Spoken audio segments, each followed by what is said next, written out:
Buenos días, hermanos. Qué gozo estar con ustedes. Han sido días preciosos aquí en San Carlos. Gracias por su recibimiento, gracias por su bondad, su generosidad. En este momento, nuestra iglesia allá en Lima está comenzando también su culto y traigo saludos de ellos. La Iglesia Bautista La Capilla de la Roca en La Molina, en Lima, Perú, y mandan sus saludos, están contentos de que ustedes también se reúnan al mismo tiempo para alabar al Señor, escuchar su palabra. Hay un hermano ahí de nuestra iglesia que está predicando y es para mí una alegría estar con ustedes en esta mañana. Vamos a orar primero, pedir que el Señor nos guíe en este tiempo, así que por favor, si cerramos los ojos, inclinamos el rostro en reverencia al Señor. Padre Santo, te agradecemos por este tiempo, gracias por tu palabra. Gracias que tú nos has dado un libro que es tu voz. Y gracias también porque nos has dado el Espíritu Santo, que es nuestro Maestro, el que nos guía hacia la verdad. Señor, te pido que en esta mañana nos guíes, nos ilumines, abras nuestro entendimiento y también nuestro corazón para recibir tu palabra como palabra de Dios y que, Señor, la apliquemos en nuestra vida. Que tú salves, que tú santifiques usando las Escrituras. Te lo pedimos en el nombre de Cristo. Amén. En la Biblia vemos historias maravillosas de redención por la gracia de Cristo. Vemos a Abraham, de idólatra, convertirse en amigo de Dios. Vemos a Moisés, de asesino, convertido en el líder del pueblo de Dios. Vemos a Rahab, de prostituta, a una mujer de fe, en las galerías de los héroes de la fe. Vemos a María Magdalena, de endemoniada a discípula de Cristo. Y nosotros también, aunque no tengamos un pasado escandalosamente inmoral o impío, todos los verdaderos hijos de Dios tenemos una historia que contar. Tenemos un testimonio de salvación. Todos hemos sido salvos por la gracia de Jesucristo. Y reconocemos que nuestra vida anterior era una vida sin Dios, una vida de pecado, una vida alejada de su palabra y que no agradaba a Dios. Antes de creer las buenas noticias del Evangelio, necesitamos comprender las malas noticias de nuestra condición. Y las malas noticias es que éramos pecadores, destituidos de su gloria. Sin Cristo estábamos sin esperanza, sin Dios, bajo su condenación. Vivíamos en ignorancia de la cruz. Nos deleitábamos en nuestros pecados. Éramos mentirosos, soberbios, en busca continua de placeres mundanos y de nuestros propios intereses. Queríamos satisfacer el deseo de nuestro corazón y el deseo de nuestra alma, que no era un buen deseo. Y a pesar de que muchos tal vez estábamos metidos en la religión y tratábamos de hacer el bien y tratábamos de ser buenas personas, éramos enemigos de Dios y estábamos perdidos, muertos en nuestros delitos y pecados. Yo fui criado en una familia cristiana. Desde jóvenes, mis padres habían estado involucrados en la iglesia. Mi papá era líder de jóvenes en la iglesia evangélica peruana. Mi mamá cantaba en el coro de la iglesia y trabajaba como secretaria del pastor Félix Calle, que era tío de mi papá. Ahí se conocieron y se casaron. Y recuerdo que desde muy pequeño íbamos a la iglesia con mi familia participaba en la escuela dominical, memorizaba versículos, leía la Biblia, ingresé al colegio María Alvarado, un colegio que había sido fundado por misioneros metodistas a inicios del siglo XX, y cada semana, durante los 11 años que estuve en el colegio, cada semana había un tiempo que se llamaba la capilla en el colegio, donde un pastor venía a predicar la palabra de Dios. Y nos enseñaban los valores cristianos, las historias de la Biblia, pero con todo ese trasfondo, yo no era cristiano. Iba a la iglesia, oraba, leía la Biblia, obedecía a mis padres, a mis profesores, pero no era cristiano. Era obvio que no era cristiano, porque en apariencia me portaba bien, pero mentía, tenía malos pensamientos, sentía ira, buscaba mi propio bienestar, mis propios intereses, era egoísta, etc. Cuando tenía 16 años, un pastor fue a predicar al colegio. Yo estaba en el último año del colegio. Y este pastor, como tantos otros, predicó la Biblia y predicó el Evangelio, y lo escuché como tantas veces había escuchado. Pero esa vez entendí el Evangelio y me arrepentí de mis pecados y creí en el Señor Jesucristo a los 16 años. ¿Cuál fue la diferencia con todas las veces anteriores que había escuchado la misma predicación? Tal vez presté más atención esta vez, o estaba más sensible en mi corazón, o había madurado, ya no era un niño, ahora tenía 16 años. No, yo no creo que ninguna de esas fue la razón. La diferencia fue que en ese momento Cristo tuvo misericordia de mí y me llamó.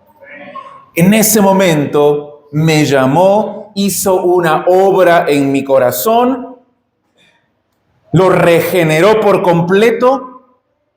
En ese momento mis ojos se abrieron, mi mente se iluminó y respondí al Evangelio. Y empecé a vivir realmente. El camino ha sido largo y difícil en todos estos años de cristiano, pero su gracia y su misericordia nunca me han abandonado y sé que nunca lo harán. No porque yo sea bueno, no porque sea pastor, sino porque Él es bueno y Él tiene misericordia con sus hijos. Cristo puede salvar a los peores pecadores, a los peores pecadores. Y el texto que vamos a leer hoy lo demuestra claramente, porque vamos a leer la experiencia de salvación del apóstol Pablo. En Primera de Timoteo, capítulo 1, vamos ahí en nuestras Biblias. Primera de Timoteo 1, en el versículo 11,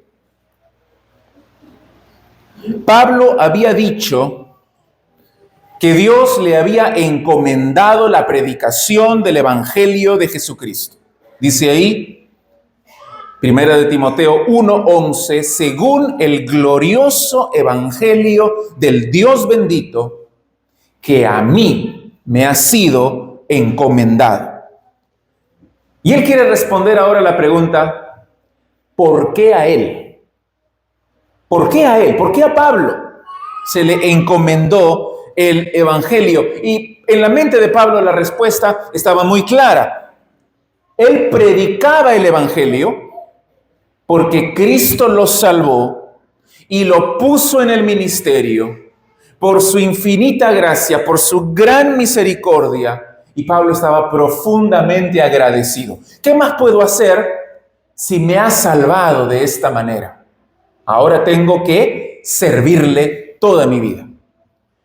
Él me encomendó a mí el Evangelio. Y su experiencia de salvación es un modelo para todos nosotros.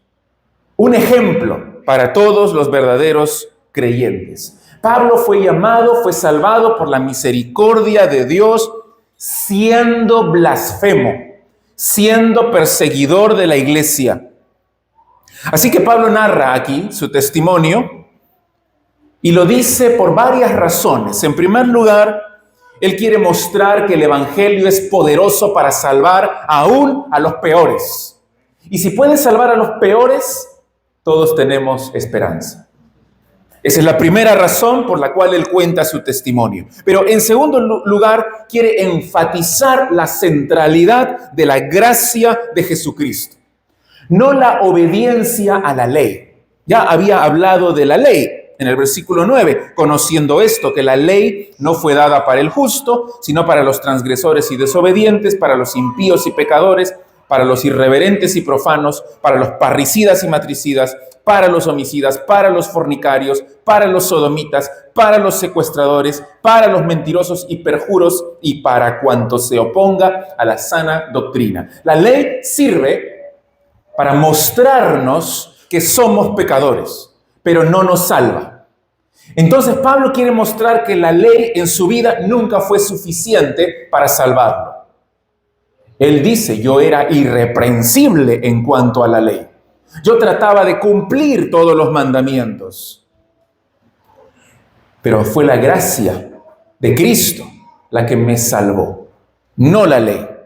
Así que en segundo lugar quiere mostrar el poder de la gracia para salvar.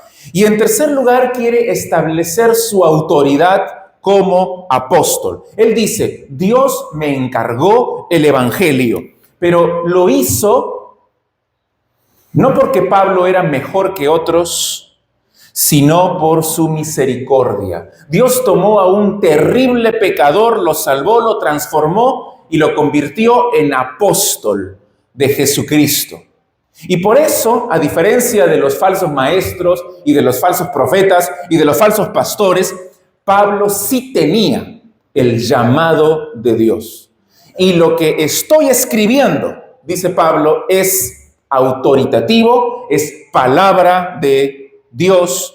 Este es el evangelio que yo predico con poder, con claridad, y que es el poder de Dios para la salvación de las personas. Así que Pablo por eso cuenta su testimonio en este punto de la carta. Quiere mostrar que todos los pecadores pueden ser salvos por la gracia de Dios. Quiere mostrar que es la gracia la que nos salva, no la ley. Y quiere mostrar que su mensaje es autoritativo, porque lo transformó a él. Entonces, hermanos, que nosotros también seamos animados a alabar a Dios, a dar gracias a Dios por su gracia y misericordia en la salvación. La salvación de cada uno de nosotros. Y también, si en esta mañana tú todavía no eres creyente, no has sido transformado, que Dios use este texto para darte perdón, para darte vida, para darte reconciliación, salvación de Dios. Vamos a leer 1 de Timoteo 1, los versículos del 12 al 14. 1 de Timoteo 1, del 12 al 14. Doy gracias al que me fortaleció, a Cristo Jesús nuestro Señor, porque me tuvo por fiel, poniéndome en el ministerio, habiendo yo sido antes blasfemo, perseguidor e injuriador, mas fui recibido a misericordia, porque lo hice por ignorancia, en incredulidad. Pero la gracia de nuestro Señor fue más abundante con la fe y el amor que es en Cristo Jesús. Quiero compartirles, hermanos, Hoy solo 2 puntos, 2 verdades que este texto nos enseña en cuanto a la experiencia de Pablo y cómo lo podemos aplicar a nuestra vida. En primer lugar, por su gracia y misericordia, Cristo convierte a sus enemigos en siervos fieles. Por su gracia y misericordia, Cristo convierte a su enemigo en un siervo fiel. Después de decir en el versículo 11 que Dios le ha encomendado el Evangelio, Pablo le da gracias a Cristo. Generalmente él comienza sus cartas dando gracias a Dios el Padre, pero en este caso le da gracias a Cristo y lo hace por su salvación. Me parece que Pablo está pensando en el llamado que le hizo Cristo en el camino a Damasco. Cristo le salió al encuentro. Cristo intervino en su vida y por eso le agradece a él. Mira la frase ahí. Doy gracias al que me fortaleció, a Cristo Jesús, nuestro Señor. Esta frase indica un evento en el pasado de la vida de Pablo. En el pasado hubo un instante en el que Cristo me fortaleció, me capacitó, me dio de su poder. Y creo yo que lo que Pablo tiene en mente es su conversión, su llamado en el camino a Damasco. Conocemos esa historia, se narra en el libro de Hechos, capítulo 9, versículos del 1 al 6. Él está yendo lleno de odio, lleno de ira contra los cristianos para meterlos a la cárcel y en el camino, Cristo se le aparece, él cae de su cabalgadura y tiene esta visión en la cual escucha el llamado del Señor para su vida, un llamado de salvación. Mira lo que Cristo le dice a Ananías acerca de Pablo. Vamos a Hechos, capítulo 9. Guardamos nuestro sitio en Primera de Timoteo y vamos a Hechos 9, el versículo 15. Jesús le dice a Ananías, el Señor le dijo, ve, porque instrumento escogido me es este para llevar mi nombre en presencia de los gentiles y reyes y de los hijos de Israel, porque yo le mostraré cuánto le es necesario padecer por mi nombre. Cristo con poder, con voz autoritativa, lo llamó, lo llenó de su espíritu y lo usó grandemente en la predicación del Evangelio. Y Pablo mismo luego contaba su testimonio. Este evento en Damasco fue crucial para su vida. Observa en Hechos 26, Hechos 26, 15. Hechos 26, 15. Pablo está contando su testimonio. Y él dice, yo entonces dije, ¿quién eres, Señor? Y el Señor dijo, yo soy Jesús, a quien tú persigues. Pero levántate y ponte sobre tus pies, porque para esto te he aparecido a ti, para ponerte por ministro y testigo de las cosas que has visto y de aquellas en que me apareceré a ti, librándote de tu pueblo y de los gentiles a quienes ahora te envío, para que abras sus ojos, para que se conviertan de las tinieblas a la luz y de la potestad de Satanás a Dios, para que reciban por la fe que es en mí perdón de pecados y herencia entre los santificados. Cristo se apareció a Pablo y lo fortaleció, le dio de su poder para que él predique y se abran los ojos de muchos perdidos y muchos encuentren la salvación por intermedio de él. Así que Pablo le agradece a Cristo. Le dice, gracias Señor por haberme salvado, por haberme dado poder y por haberme puesto en el ministerio. Y mira cómo lo dice, 1 de Timoteo 1:12. Doy gracias al que me fortaleció, a Cristo Jesús nuestro Señor, porque me tuvo por fiel, poniéndome en el ministerio. Creo que necesitamos explicar esta frase. ¿Qué significa la palabra fiel? Me tuvo por fiel. ¿Qué es fiel?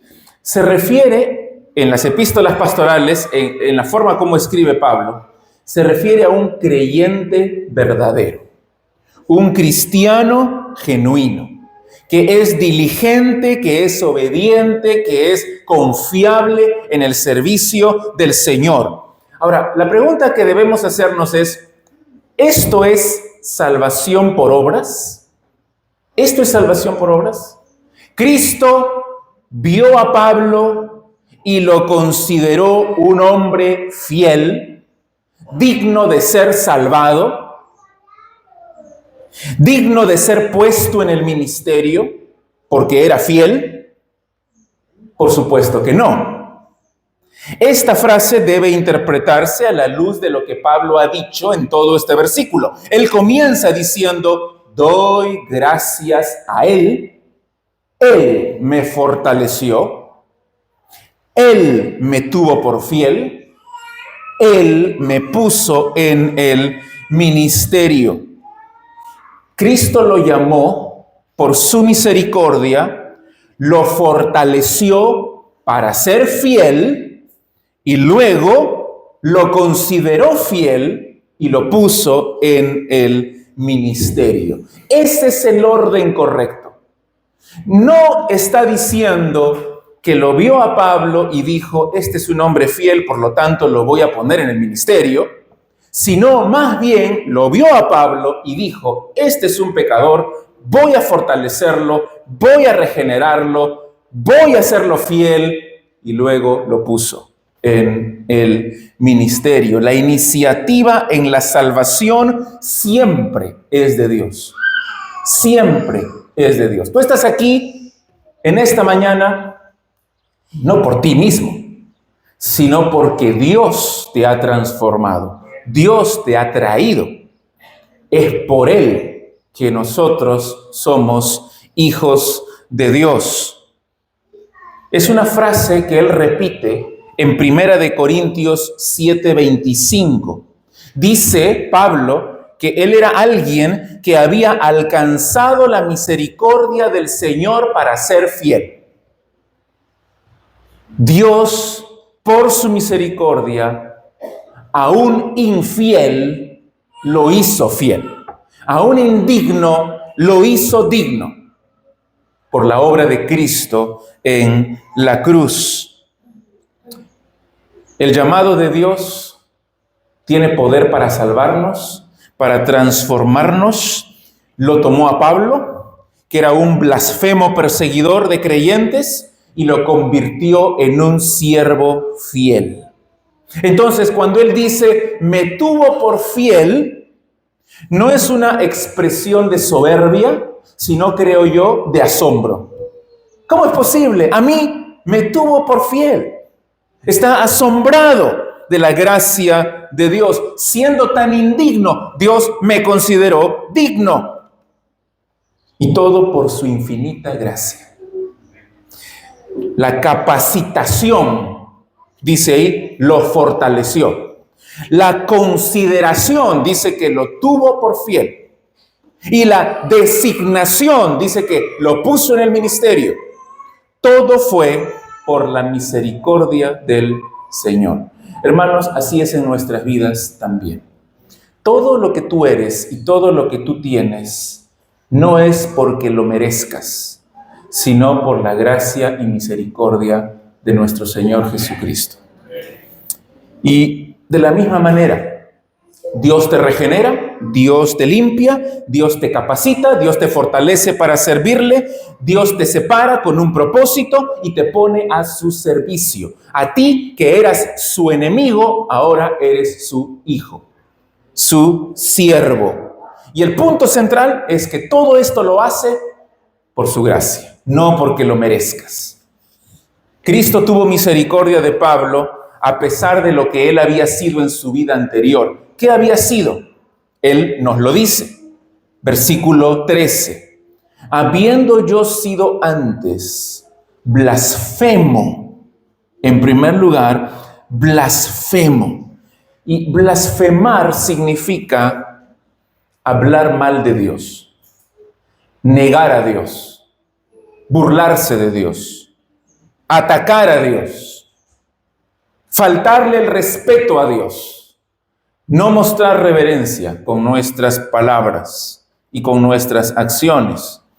En el caso de Pablo, él decía, antes de convertirse, con ira en su corazón, que Jesús no era el Hijo de Dios. Este Jesús es un impostor. Este es un simple hombre. Y odiaba a Jesús y odiaba a los seguidores de Jesús. ¿Cómo es posible que sean tan tontos, decía él, para seguir a un crucificado, para seguir a este carpintero? Él hablaba bien de Yahvé.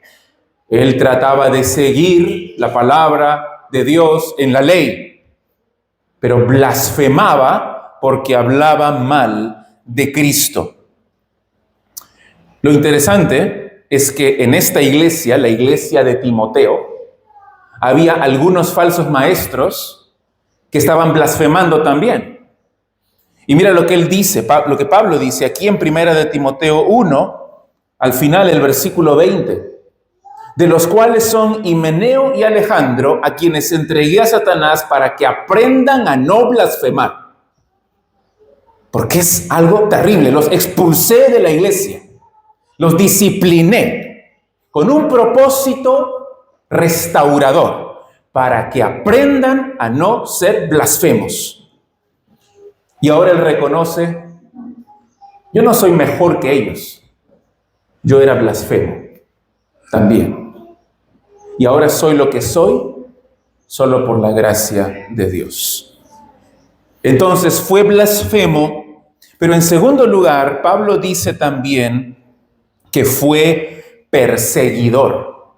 Perseguidor. Él era fariseo, un fariseo celoso, y sentía que su deber era perseguir cristianos, meterlos a la cárcel, maltratarlos, hasta matarlos. Y él tenía muy presente ese pecado.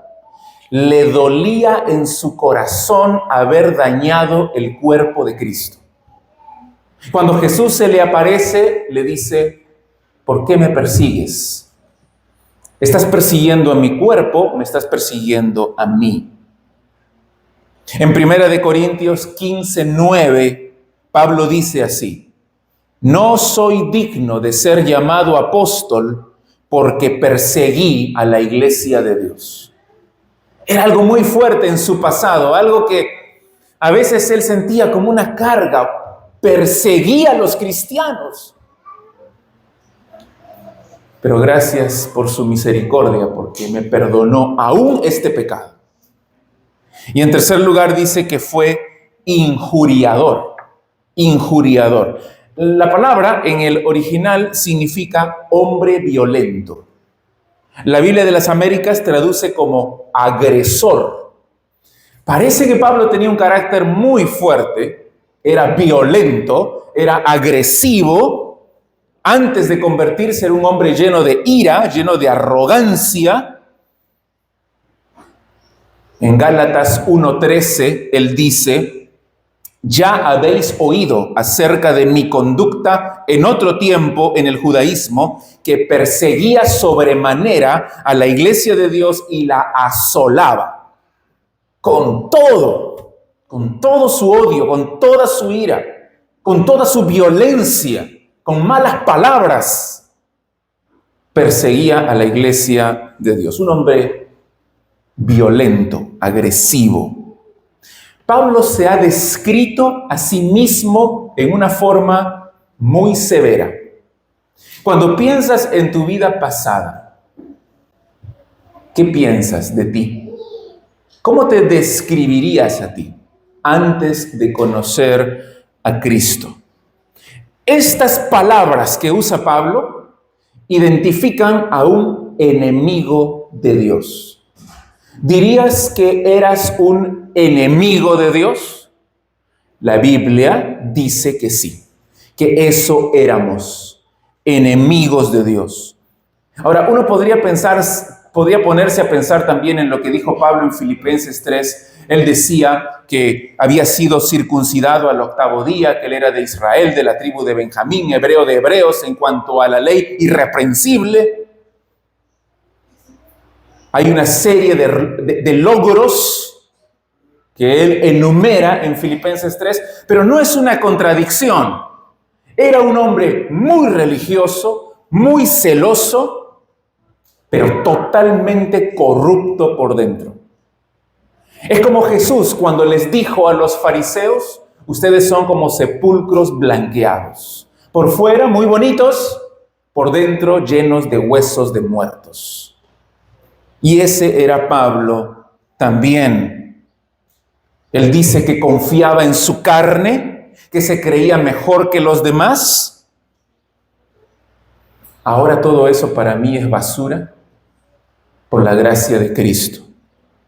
Por la misericordia del Señor, Él fue rescatado de una religión corrupta para ser un siervo de Jesucristo.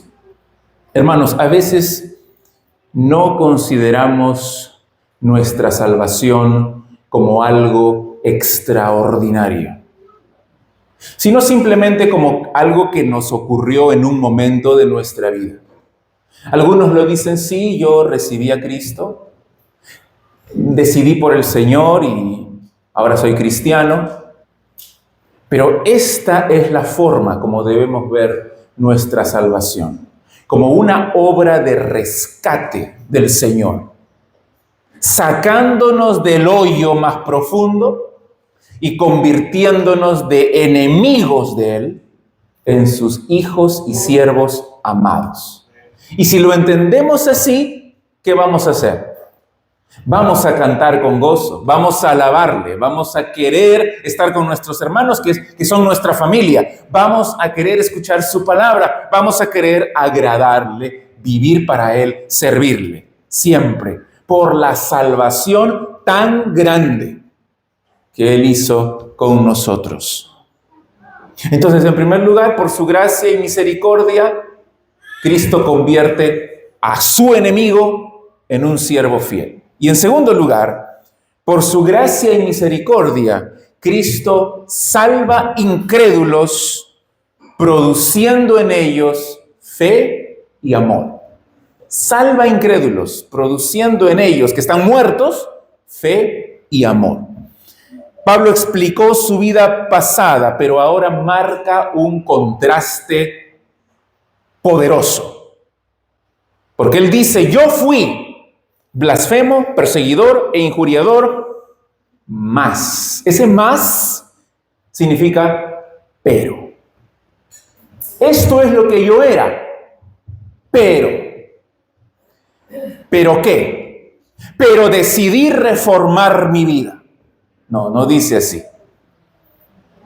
Pero decidí pensar y ser más inteligente y volví en mí y mejor cambio mi vida porque este camino me lleva a la perdición. Tampoco dice eso. Dice: pero a pesar de lo que era, fui recibido a misericordia. Fui recibido a misericordia. Pablo cuenta su testimonio desde la perspectiva de la gracia de Dios. Él está diciendo: yo me dirigía a paso firme hacia el infierno, pero en el camino hacia el infierno Dios intervino, mostró su misericordia y me rescató. Y ahora voy hacia el otro camino, no porque yo me di cuenta, no porque quise ser mejor, sino por la misericordia de Dios. No lo merecía,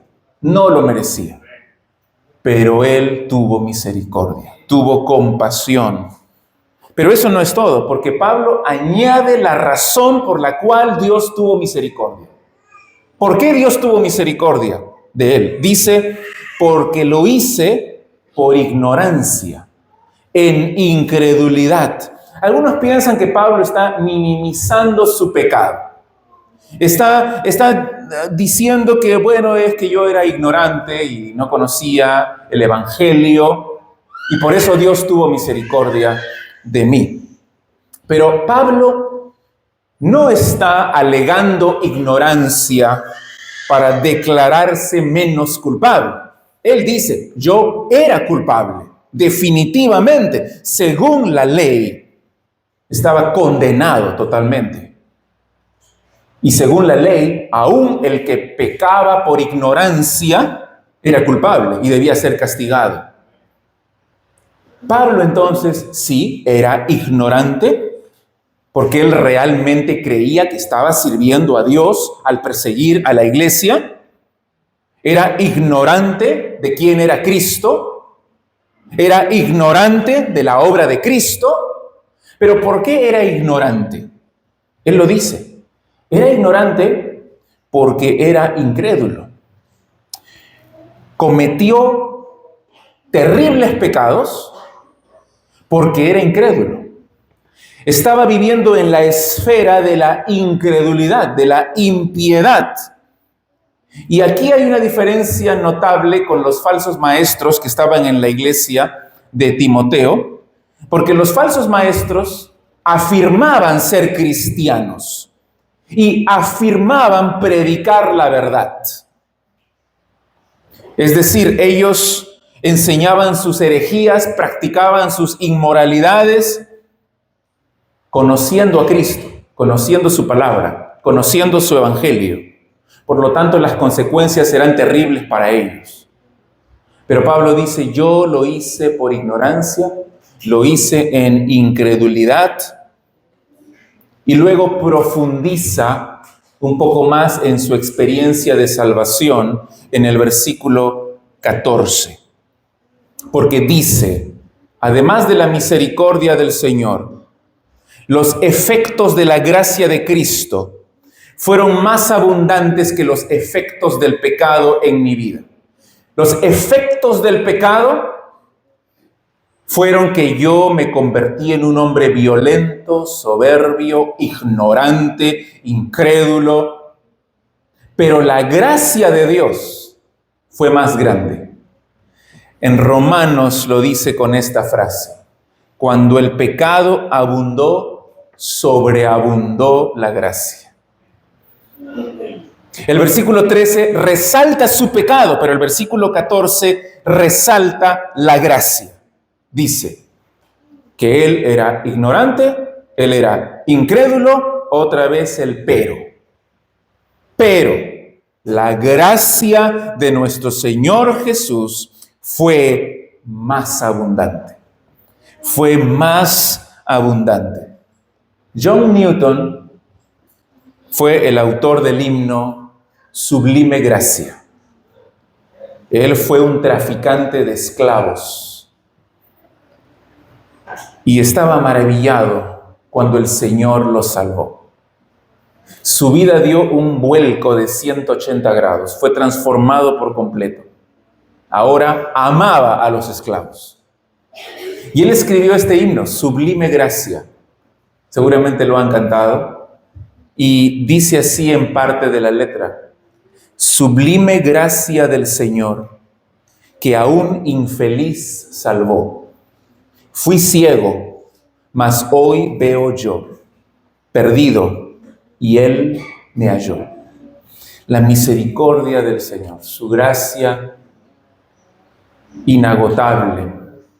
El cristiano auténtico, salvado por gracia, mostrará una vida transformada, mostrará señales inequívocas de que es un hijo de Dios. ¿Cuáles son esas señales? Aquí menciona dos. La gracia de nuestro Señor fue más abundante con la fe que puso en mí y el amor que puso en mí, que es en Cristo Jesús. es un orden importante. ¿Qué es primero? La gracia. ¿Qué viene después? La fe. Y luego el amor. Ese es el orden en la vida cristiana. Somos salvos por gracia, mediante la fe, para amar a Dios y a nuestros hermanos y al mundo.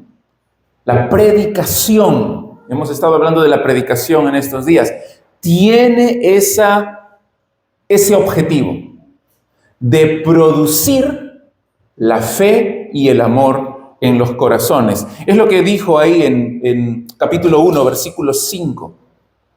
Le dice a Timoteo, quédate en Éfeso para que prediques, para que mandes a los falsos maestros que ya no enseñen la falsa doctrina. Tú enseñas la sana doctrina. Y luego dice en el versículo 5, pues el propósito de este mandamiento es el amor, nacido de un corazón limpio y de buena conciencia y de fe no fingida. Es el mismo orden. Primero es la gracia del Evangelio. Y este Evangelio producirá en nosotros fe para creer en él. Y luego ese corazón de fe producirá amor. Amor a Dios y amor a nuestros hermanos. Y esos son elementos de un verdadero, de un genuino cristiano. La vida cristiana, las virtudes de la vida cristiana, la vida transformada ocurre en unión con Cristo. Esas cualidades no aparecen en ti por naturaleza. Por naturaleza no eres así. No aparecen en ti por tu esfuerzo. Aparecen en unión con Cristo. Y por eso dice que esta fe y este amor son en Cristo Jesús. Él es la fuente de todas las bendiciones. Si alguno no está en Cristo, no es cristiano. No tiene la salvación, no tiene fe, no tiene gozo, no tiene vida, no tiene amor. No tiene nada. Sin Cristo, Pablo era blasfemo, perseguidor, injuriador, violento, ignorante. Nosotros, sin Cristo, somos soberbios, malos, codiciosos.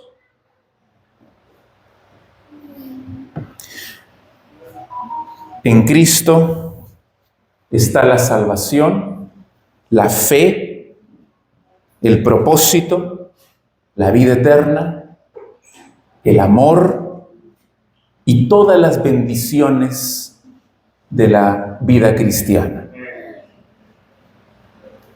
Hay un himno también que dice, fuente de la vida eterna y de toda bendición. Ese es Cristo.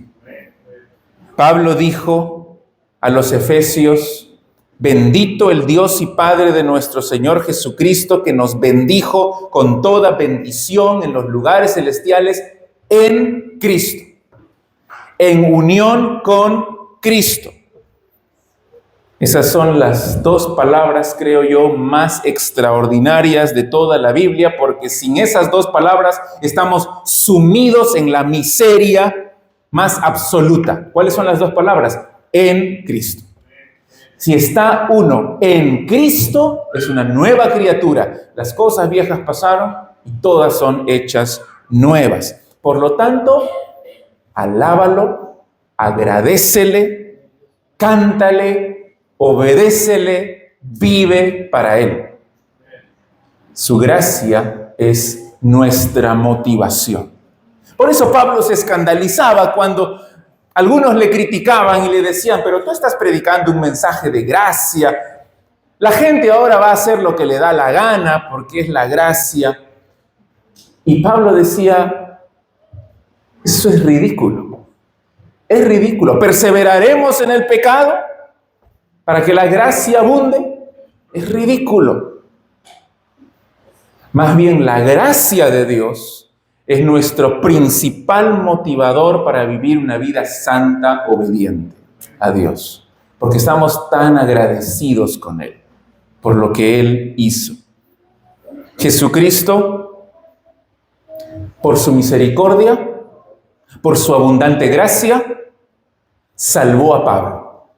Lo capacitó para el ministerio, lo consideró fiel, le encargó el evangelio y produjo fe y amor en su corazón, a pesar de que él había sido enemigo de Dios. En unión con Cristo lo transformó por completo. Y si tú todavía sigues siendo esclavo del pecado y sigues estando perdido, Dios puede tener misericordia de ti y lo mismo puede ser realidad en tu vida. Hoy puedes tener vida eterna. Hoy Dios puede intervenir en tu vida y rescatarte de tu camino al infierno y darte la vuelta por completo y transformarte para siempre. Que el Señor obre soberanamente en tu corazón esta mañana por medio de la predicación de su palabra, que produzca arrepentimiento, que produzca fe, que produzca amor, que produzca gozo, cualquier cosa que falte, que necesites, que Él lo produzca en tu vida. Reconoce tu maldad, confía en Él, corre a sus brazos de amor para ser totalmente transformado por su gracia. Vamos a orar y vamos a terminar. Padre Santo, te agradecemos, Señor, por este día precioso que es el día del Señor, en que venimos a adorarte juntos como tu pueblo, como el cuerpo de Cristo, en comunión unos con otros y en comunión contigo.